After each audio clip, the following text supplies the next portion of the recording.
Student السلام علیکم، امید کرتی ہوں آپ سب ٹھیک ہیں۔ آج کا ہمارا لیکچر 16 دسمبر کا سٹارٹ ہو رہا ہے فرام حدیث نمبر 9، ٹھیک ہے۔ حدیث نمبر 9 سے ہمارا لیکچر سٹارٹ ہو رہا ہے، اور حدیث کیا ہے ہماری دعائے نبی صلی اللہ علیہ وسلم، ٹھیک ہے۔ اور جیسے کہ پچھلی ہماری حدیث نمبر 7، 8 ریلیٹڈ ٹو علم تھی، یہ والی بھی ہماری احادیث علم سے تعلق رکھتی ہے، ٹھیک ہے۔ اس میں دعا ہے نبی صلی اللہ علیہ وسلم کی۔ کہتے ہیں کہ نبی حریرہ رضی اللہ عنہ قال، ابو ہریرہ رضی اللہ عنہ سے روایت ہے، کانت رسول اللہ صلی اللہ علیہ وسلم یقولو، کہتے، اللہم انی، اے اللہ بے شک میں، اعوذ بکا تیری پناہ چاہتا ہوں، من الاربع، 4 سے، یعنی کیا مطلب ہے؟ کہتے ہیں کہ ابو ہریرہ رضی اللہ عنہ سے روایت ہے، کہتے ہیں کہ نبی صلی اللہ علیہ وسلم فرماتے تھے کہ اے اللہ میں 4 باتوں سے تیری پناہ مانگتا ہوں۔ من علم لا یربع، سب سے پہلا کیا ہے؟ ایسا علم جو نفع، من علم لا ینفع، کہتے ہیں کہ ایسا علم جو نفع نہیں دیتا ہو، ٹھیک ہے، جو ایسا علم جو نفع نہ دے۔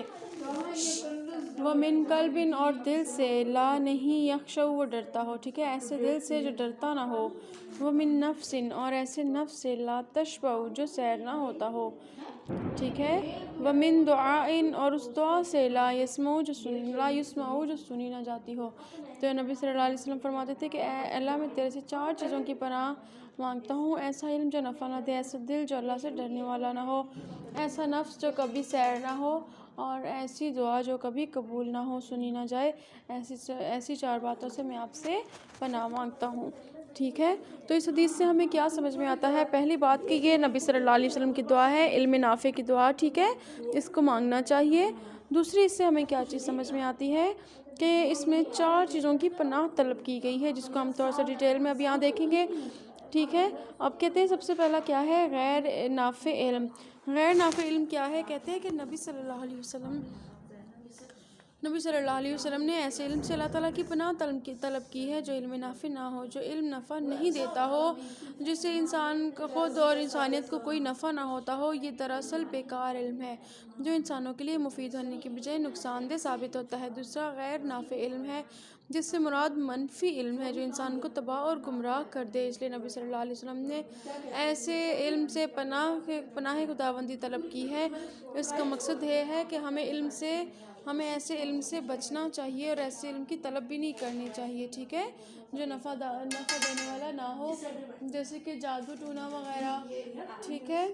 اور اس کے بعد کہتے ہیں کہ اللہ سے نہ ڈرنے والا نفس۔ دوسری چیز کہتے ہیں کہ اس ایسے نفس سے پناہ طلب کی گئی ہے جس میں اللہ تعالیٰ کا ڈر نہ ہو، جس میں اللہ کی ڈرنے کی صلاحیت نہ ہو، ٹھیک ہے۔ کیونکہ اگر آپ کا دل نرم ہوگا، حساس ہوگا، لیکن اگر آپ کا دل سخت ہوگا تو کیا ہوگا؟ آپ کا دل بے حس ہو جائے گا، جس کے نتیجے میں کسی پر رحم نہیں کرتا اور نہ نیکی کی طرف آمادہ ہوتا ہے، بلکہ وہ برائی کے راستے پر تیزی سے چلتا ہے، جس کے نتیجے میں وہ دوزخ کا مستحق ٹھہرتا ہے۔ دنیا کے ظالم لوگ ہمیشہ سنگ دل ہوتے ہیں، جس سے انسانیت تباہ ہوتی ہے۔ مثلاً یہودیوں کے بارے میں اللہ تعالیٰ فرماتے ہیں ثم قست قلوبکم من بعد ذلک فہی کالحجارۃ او اشد قسوہ۔ کیا مطلب ہے اس کا بیٹا؟ کہتے ہیں کہ پھر اس کے بعد تمہارے دل بھی پتھروں کی طرح بلکہ اس سے بھی زیادہ سخت ہو گئے۔ اس انسانیت کو تباہ کرنے والے چنگیز خان، ہلاکو خان، امیر تیمور اور ہٹلر وغیرہ، کہتے ہیں کہ ان سب کے نام اس میں اس لیے آتے ہیں کیونکہ یہ نرم دلی سے محروم تھے، ان لوگوں میں نیکی نہیں تھی، یہ انسانیت کو پریشان دیکھ کر خوش ہو جاتے تھے اور مشکلات کو دور کرتے نہیں تھے، بلکہ ان کی طرف سختی اور ظلم و ستم کرتے تھے، ٹھیک ہے۔ اور نرمی، کہتے ہیں کہ نرمی جو ہے وہ فلاح انسانیت کا باعث ہے۔ تو کیا سمجھ میں آیا؟ پہلی چیز سے کہ ایسے علم کی ہمیشہ دعا مانگنی چاہیے جو ہمیں فائدہ دینے والا ہو، کیونکہ کچھ ایسے علم بھی ہوتے ہیں جو کہ فائدہ نہیں دیتے آپ کو۔ اس کے بعد کہتے ہیں کہ ایسا دل جو ڈرتا نہ ہو، یعنی وہ دل جس میں اللہ کا خوف نہ ہو، وہ دل جس میں کسی کا خوف نہ ہو، وہ دل جو کہ سیر نہ ہوتا ہو، وہ دل جو کہ دوسروں کو تنگ دیکھ کے، جو دوسروں کو پریشان دیکھ کر خوش ہوتا ہو۔ کہا کہ ایسے لوگوں سے، ایسے دل سے پناہ مانگنی چاہیے، کیونکہ ہمارا دل ایسا ہوگا تو پھر ہم بھی مشکل میں پڑ جائیں گے، چاہے وہ دنیا کی ہو یا آخرت کی ہو۔ اس کے بعد کہتے ہیں ایسا نفس جو سیر نہ ہو۔ کہتے ہیں تیسری چیز جس سے نبی صلی اللہ علیہ وسلم نے پناہ مانگی وہ ایسا نفس ہے جو بھرتا نہ ہو، بلکہ اس میں دنیاوی مال و دولت کی خواہش، حرص و ہوس اتنی زیادہ ہو کہ کبھی بھی ختم نہ ہو۔ نبی صلی اللہ علیہ وسلم نے فرمایا، اللہ کی قسم مجھے یہ ڈر نہیں کہ تم مفلس ہو جاؤ گے، بلکہ یہ ڈر ہے کہ تم پر دنیا کے دروازے کھول دیے جائیں گے جیسا کہ تم سے پہلے لوگوں پر کھول دیے گئے تھے۔ پھر اس کے حصول میں تم بھی ویسے ہی مسابقت کرو گے، ایک دوسرے سے آگے بڑھنے کی کوشش کرو گے، ایک دوسرے کو تنگ کر کے بے شک آگے جانا پڑے لیکن آگے جاؤ گے، سبقت لوگے جیسا کہ ان لوگوں نے کی تھی، اور یہ دنیا بھی ایسے ہی ہلاک کر دے گی تمہیں جیسے کہ ان کو ہلاک کیا۔ کیونکہ یہ دنیا کی سبقت اور یہ ساری چیزیں ظاہری طور پر تو ضرورت ہے، لیکن جب انسان اس کے پیچھے پڑ جاتا ہے اور سبقت لینے کی کوشش کرتا ہے، مسابقت کی کوشش کرتا ہے دوسروں کو پیچھے چھوڑ کے، تو کہا کہ پھر اس کا نقصان ہوتا ہے اور پھر ہلاکت ہوتی ہے۔ اس لیے کہتے ہیں کہ ایسا دل انسان کو نیکی کی طرف آنے نہیں دیتا، بلکہ لالچ میں حد سے زیادہ بڑھ جاتا ہے۔ ایک شخص نے نبی صلی اللہ علیہ وسلم سے مال میں برکت کی درخواست کی تو آپ صلی اللہ علیہ وسلم نے اس کے لیے دعا کی، اور آپ صلی اللہ علیہ وسلم کی دعا قبول ہوئی اور وہ بہت سی بھیڑ بکریوں کا مالک بن گیا۔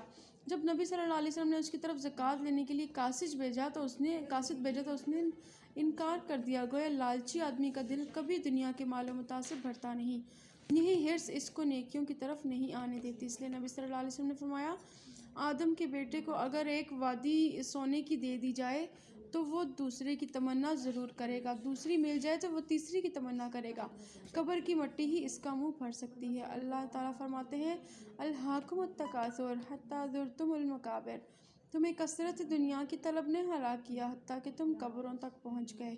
تو بیٹا کیا سمجھ میں آتا ہے اس پوائنٹ سے کہ ایسے نفس سے، ایسی جان سے ایسی اس سے جو سیر نہ ہو، جو بھرتا نہ ہو، ٹھیک ہے، جس کی خواہشات کبھی بھی ختم نہ ہو، ایسے نفس سے دعا مانگنی چاہیے، پناہ مانگنی چاہیے کہ اللہ ہمیں ایسے نفس سے بچانا، ٹھیک ہے۔ کیونکہ دنیا میں کوئی بھی چیز ہو، مال و متاع آپ کے پاس، ٹھیک ہے، سونا چاندی پیسہ یا کچھ بھی، آپ کی خواہشات کبھی بھی ختم نہیں ہوتی، اس لیے کبھی بھی آپ نے اس دعا کو ہمیشہ پڑھتے رہنا چاہیے تاکہ آپ کا نفس کبھی بھی ایسی چیز کی خواہش نہ کرے جس سے آپ کو بعد میں ہلاکت کا سامنا کرنا پڑے۔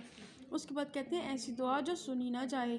انسان کی دعا اللہ کے ہاں بالعموم مقبول ہوتی ہے، لازمی قبول ہوتی ہے جب انسان دعا مانگے، اور اللہ تعالیٰ بلا وجہ کسی کی دعا رد نہیں کرتے، لیکن جب انسان برائیوں کی دلدل میں پھنس جاتا ہے تو اس کی دعا بھی پھر اللہ کے ہاں قبولیت کا درجہ نہیں رکھ پاتی۔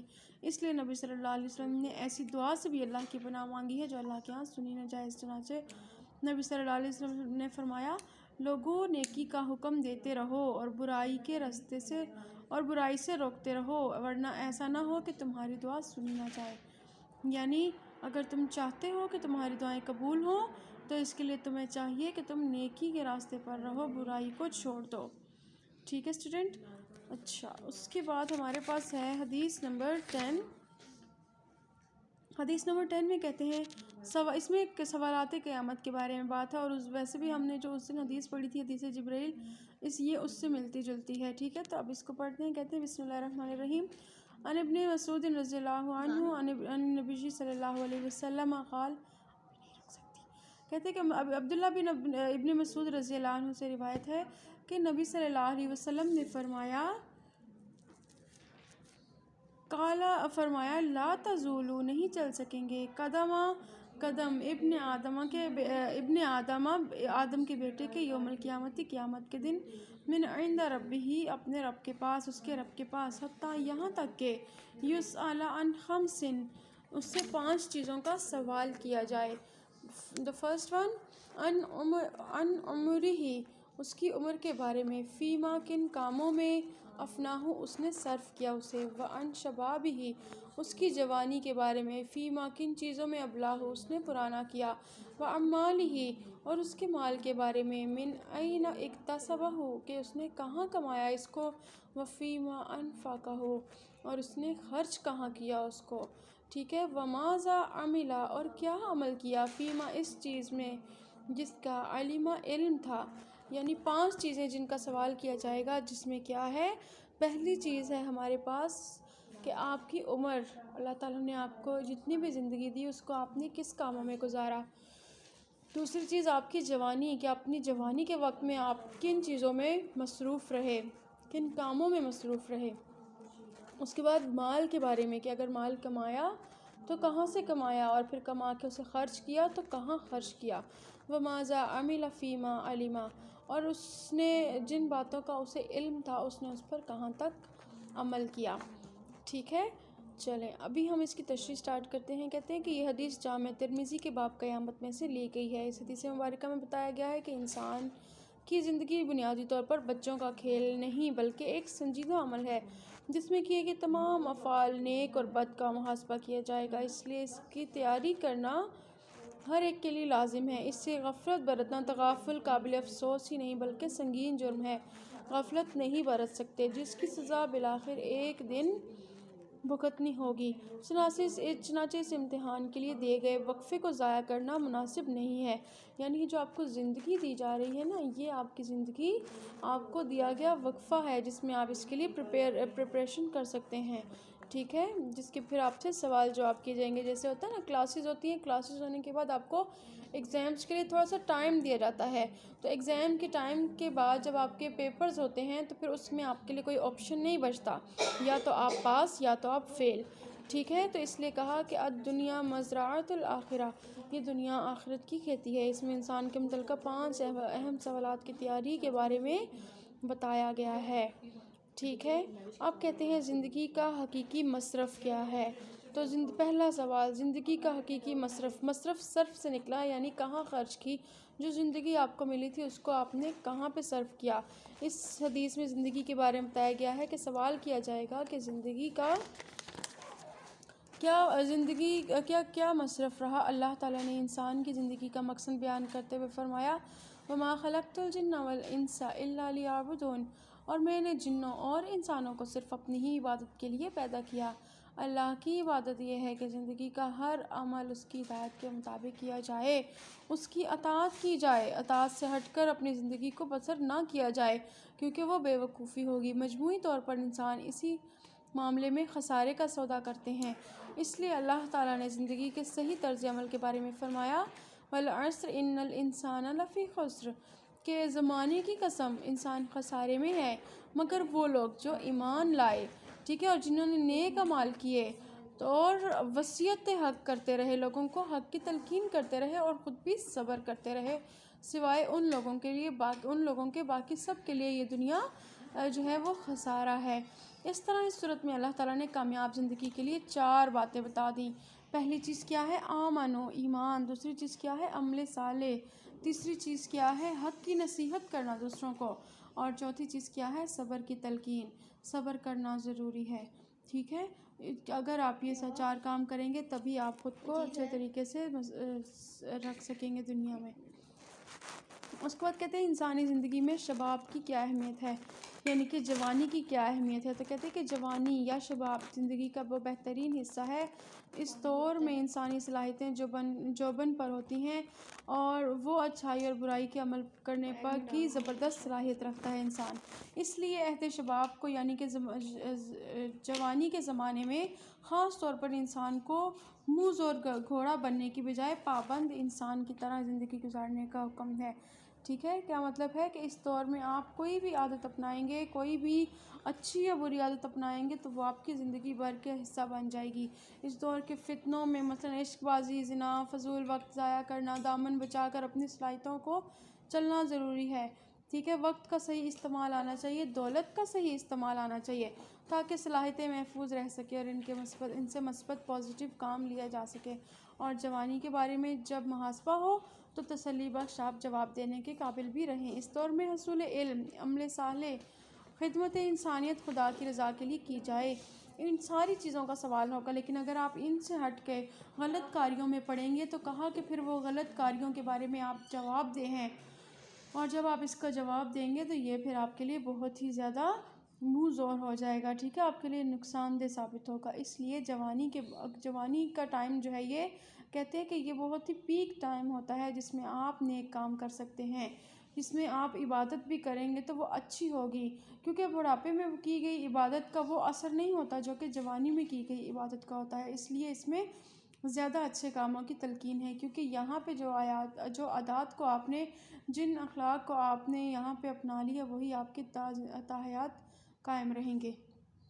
اس لیے اللہ سے پناہ مانگنی چاہیے، جیسے کہ اب پچھلی والی حدیث میں ہم نے پڑھا، علم نافع مانگنا چاہیے، غیر نافع علم کی دعا مانگنی چاہیے، ایسے نفس کی سے پناہ مانگنی چاہیے جو سیر نہ ہوتا ہو، ٹھیک ہے، اور ایسی دعا سے پناہ مانگنی چاہیے جو قبول نہ ہوتی ہو۔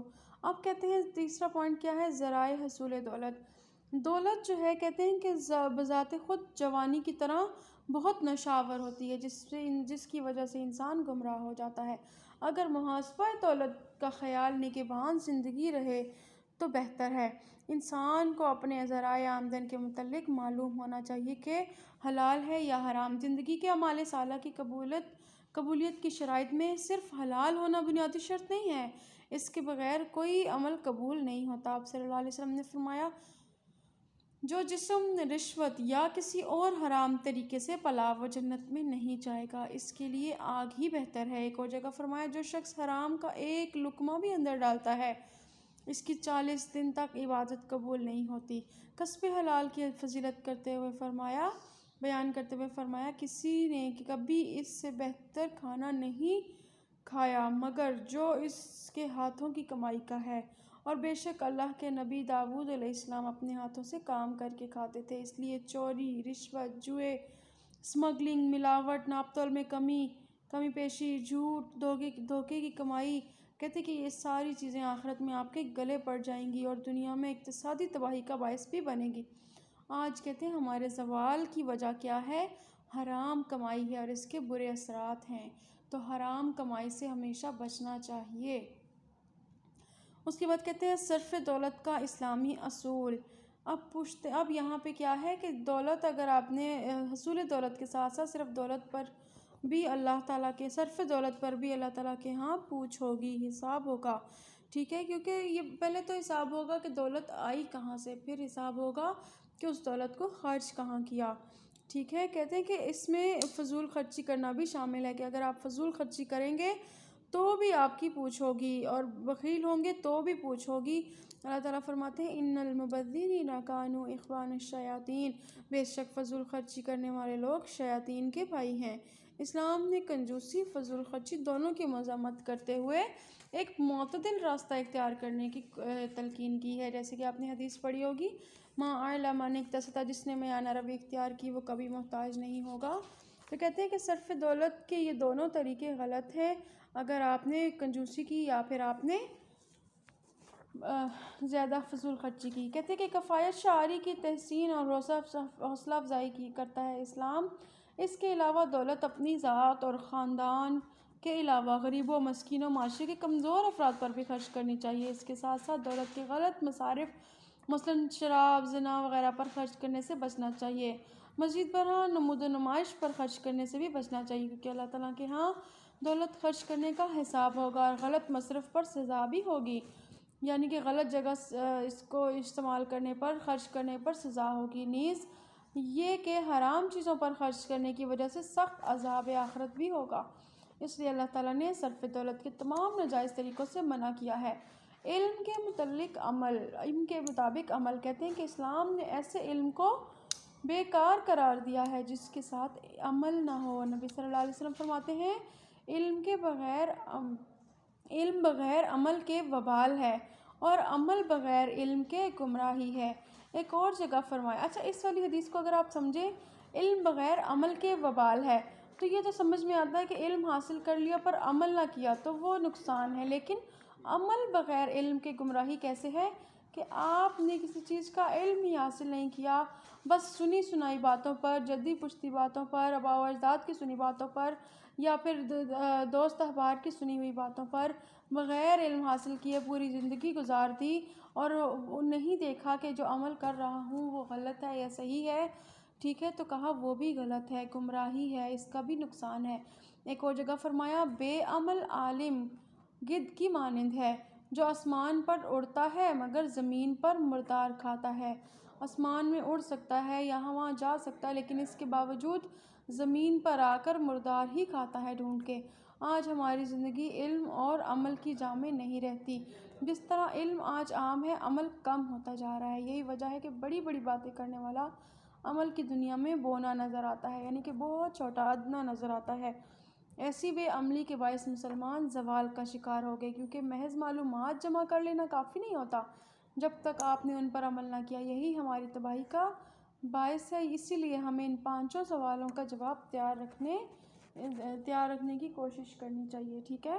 یعنی کیا سمجھ میں آتا ہے؟ کنکلوژن آف دس حدیث از کہ ہمیں ایمان، عمل صالح، حق کی نصیحت، صبر کی تلقین اور اپنے آپ کو روکے رکھنے اور